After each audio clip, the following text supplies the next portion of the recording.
মাদারীপুরে ক্লিনিকের ওয়াশরুমে নবজাতক ফেলে রেখে পালিয়ে গেলেন অজ্ঞাত নারী। মাদারীপুর প্রতিনিধি বেলায়েত হাওলাদার। সন্তানের আশায় অনেকে আজীবন সংগ্রাম করেন, আর কেউ সন্তান জন্ম দিয়ে ফেলে রেখে চলে যান। এমনই একটি হৃদয় বিদারক ঘটনা ঘটেছে মাদারীপুর শহরের বাবু চৌধুরী ক্লিনিকে।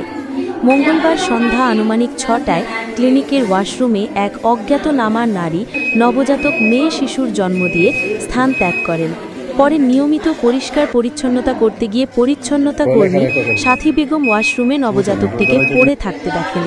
তিনি সঙ্গে সঙ্গে ডিউটিরত রিসেপশনিস্ট স্বর্ণালী খন্দকারকে বিষয়টি জানান। দুজন মিলে দ্রুত শিশুটিকে উদ্ধার করে মাদারীপুর সদর হাসপাতালে নিয়ে ভর্তি করেন।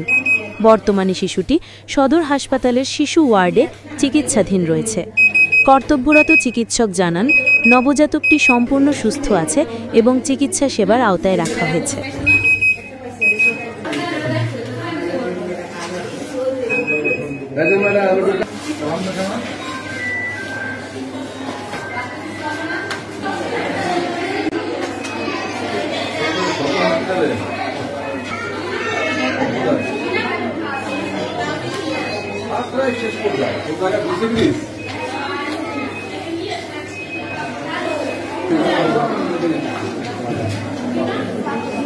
Wait.